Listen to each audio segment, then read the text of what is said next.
warahmatullahi wabarakatuh. Saya Yunisa Fauzia dari kelas 11 MIA 5 Mandua Tasikmalaya akan menjelaskan materi dari sejarah Indonesia, yaitu tentang pemerintahan Batav, pemerintahan Inggris, dan pemerintahan Belanda.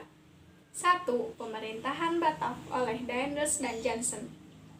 Masa pemerintahan Daendels atau yang bernama lengkap Herman Willem Daendels adalah seorang liberalis yang berubah menjadi seorang aktor. Di antara kebijakan-kebijakan Daendels dalam masa pemerintahannya ada 4 bidang. Yang pertama, bidang pertahanan dan keamanan, yang mana Daendels mampu membangun benteng-benteng pertahanan baru dan membangun angkatan laut Anyer dari ujung kulon. 2. Bidang pemerintahan. Daendels mampu membatasi kekuasaan raja-raja di Nusantara dan Pulau Jawa dibagi menjadi 9 prefektur dan 31 kabupaten. 3. Bidang peradilan. Daendels memberantaskan korupsi tanpa pandang bulu dan membentuk 3 jenis peradilan. Yang keempat, bidang sosial. Daendels mampu meningkatkan usaha pemasukan uang dengan cara pemungutan pajak dan melakukan penjualan tanah kepada pihak swasta. Adapun peninggalan Herman Willem Daendels atau yang dikenal dengan Daendels yaitu jalur Pantura yang dulu dibangun dari Anyer hingga Panarukan. Pembuatan jalan ini memiliki sejarah yang kelam karena kepemimpinan Daendels yang kejam untuk membangun jalan tersebut. Banyak masyarakat yang meninggal karena kelelahan. Dan peninggalan lainnya adalah Gedung A.A. Maramis di Jakarta yang dulu digunakan sebagai kantor keuangan. Selain itu, isi dari surat Kew yaitu perintah pada setiap jenderal kolonial Belanda yang berada di daerah jajahannya menyerahkan kekuasaan terhadap Inggris, bukan Perancis. Hal ini dikarenakan pada saat Perang Belanda dan Perancis, Belanda lah yang mengalami kekalahan dan Raja Belanda melarikan diri dan meminta perlindungan dari Inggris. Yang kedua, masa pemerintahan Batav oleh Jan Willem Jansen. Jansen mencoba memperbaiki keadaan yang telah ditinggalkan oleh Daendels. Pada saat Batavia dikuasai oleh Inggris, Jansen melarikan diri dan bergabung dengan Legion Mangkunegara.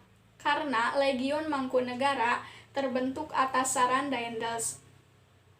Yang kedua, pemerintahan Inggris oleh Thomas Stamford Raffles atau yang dikenal dengan Raffles pada tahun 1811 sampai 1816 berdasarkan atas prinsip liberal dengan menggantikan sistem tradisional feodal dengan sistem atas prinsip legasional, sehingga Raffles disebut juga sebagai seorang pembaharu dan penentang feodalisme. Ciri khas zaman pemerintahan ini adalah pajak tanah. Ia memberlakukan sistem tanam paksa, terutama kopi, juga hak sewa tanah. Selama pemerintahannya, ia pula telah menemukan bunga bangkai yang langka bersama Joseph Arnoldi sehingga bunga tersebut dinamai dengan Rafflesia arnoldii. Masa pemerintahannya usai pada tahun 1816 karena terjadinya Convention of London yang isinya diantaranya penyerahan kembali Indonesia dari Inggris kepada Belanda. Salah satu tindakan pertamanya setelah menguasai Jawa adalah mengaktifkan kembali Batavia's Genootschap van Content of Wageningen atau masyarakat kesenian dan keilmuan Batavia. Dan salah satu peninggalan lain dari Thomas Stamford Raffles adalah buku yang berjudul History of Java atau Sejarah Pulau Jawa, yang mana isinya menuliskan mengenai keadaan penduduk Pulau Jawa, adat istiadat Pulau Jawa, dan keadaan geografi Pulau Jawa.